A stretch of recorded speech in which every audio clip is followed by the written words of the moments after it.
Picking the right partner is the most important decision you'll ever make in your life. This is the person you're going to be spending the rest of your life with. You have to make sure they aren't someone you'll grow to hate. When you're looking for a partner, you can't. The main thing that you're looking for can't be, oh, does she like the same video games I like, or does she like the same music or the same TV show, bro? That's nice and all, and that's like a bonus. That's like, that's cool to have. It's extra cool. The main thing you have to look for is, how do they listen? Can they listen to you, or does their ego get hurt? Does their identity get hurt? When you criticize them, do they take it as a damage, like you're inflicting damage upon their personhood? Instead of, when you're critiquing them, they have to take it as, this is for the betterment of this bond, and for the betterment of your soul, for you to raise your children better, and you to treat your family better, and you to glorify God better to the world. That's how critique and relationships have to be. And that's every relationship. That's not just marriage, that's friendships and stuff. The same way you deal with romantic relationships is the same way you have to deal with every other relationship. Can you be real to these people? Can these people be receptive to your critiques? And that's the problem with most people. And that's why most people aren't worthy of love and of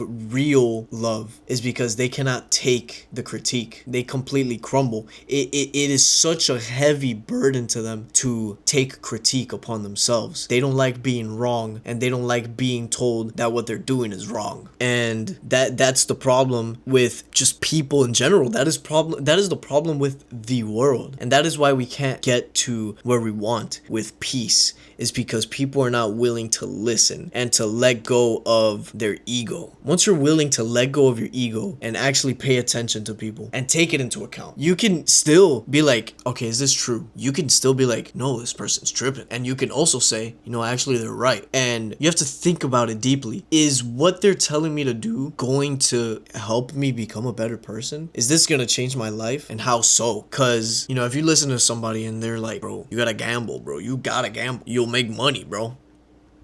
Like, is that really gonna help your life? Yeah, maybe you'll get money, but now you have a crippling gambling addiction, and you lost the house, and you lost the children, and you lost your wife. There you go. Now, if somebody's telling you, bro, you have to be more receptive. You don't listen to people, and you have to be more considerate of what people are telling you, because you're leading your life down this destructive path that many people have gone down. And we don't want to see you go this way. Now, how do you take that critique? Bro, let me be, bro. I know what I'm doing, bro. Quit telling me what to do. Like, you can't have a relationship like that. You can't have any relationship. Well, at least the good relationships. You can have those surface level relationships where all you do is have a good time, and you go out and have a laugh, whatever. Those relationships are fine. But if you want to have a meaningful, deep relationship where iron sharpens iron, it's gonna be tough. You know what I mean? Sharpening is not a delightful, delicate act. Like, you chip away at the blunt surface. It takes, every good thing in life comes hard. Nothing good is rarely easy. You know what I mean? The things that are truly worth it take time and effort. And the things that slowly decay your soul come pretty quickly. Like, if you were to gamble, or if you were to drink or smoke, if you do enough of that, you always end up feeling empty. And you always, it's always these tremendous lows and these tremendous highs. One can't live like that, you know what I mean? Everyone always regrets that life at the end of their life. But the point of this video is, if you're gonna choose a partner, you have to choose wisely, because this is the person you're gonna be spending all your space and your time with. And if you are stressing 24/7 because your partner won't stop nagging, or they just don't listen to you, and you guys aren't on the same path, your life is gonna be hell, bro. And you're gonna turn real ugly, because stress makes you ugly as shit. You have to be at peace with with the possibility that you're gonna be alone forever. Because if you're gonna get into a lifelong committed relationship like this, you cannot settle, because this is your only life, and you cannot settle this life for someone that does not want to go on the journey with you. If you are married to someone that is combative all the time, you are living your life on high alert all the time, and that is not a way to live. You know, the person you bring into your life has to be additive to your life. They have to bring peace and growth. And you know, what kind of stress is this person bringing into your life? For example, a good stress is working out. For example, when you lift weights, that is a form of stress, but it's a good form of stress. Now, another form of stress is working a shitty ass job. That's not the good form of stress. That one doesn't make you grow. If anything, it slowly kills you. Now, when you are in a relationship and someone brings up a critique, you know, you might get stressed in the moment, but that is the stress of growth.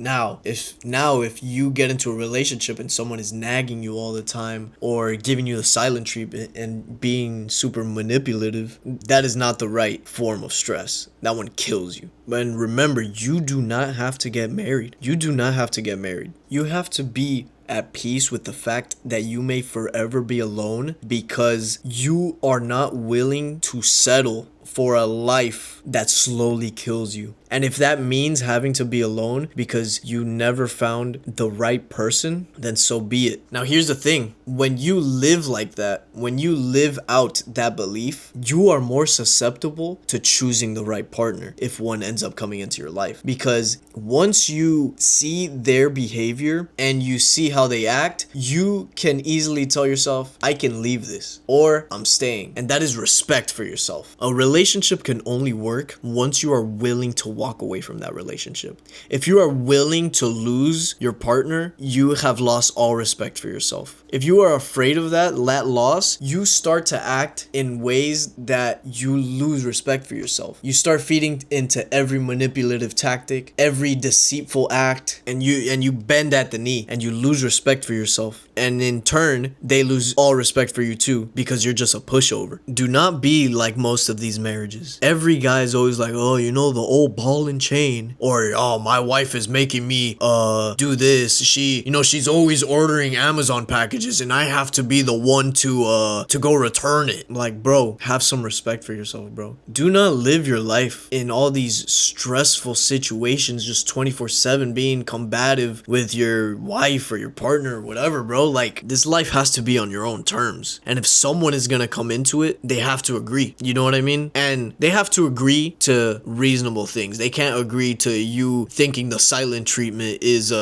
healthy. No, that's dumb. But they have to agree with your values and your morals and the way you want to go in life, the way you're gonna raise your family and the way the household is gonna run. You know, how are people gonna be in and out all the time? You know, it's stuff like that. But you can't fall so easily for everybody that just gives you the slightest attention and that is just nice in the beginning. Bro, everyone is nice in the beginning. You can have a good time with anybody, bro. When you're looking for a partner, you have to ask yourself this: what am I getting from this that I can't get in most relationships? What are they bringing to the table that I can't just get from anybody else? And most of the time, you'll find that the answer is nothing. Most relationships end up becoming miserable, and these people end up hating their lives and hating each other, and they stop having sex throughout the rest of their lives, and it's just another person you live with and that you're stuck with. That does not have to be your life. You choose what happens to your life. Life doesn't come at you. Life comes from you, and you have to be willing to walk away when life doesn't align with you.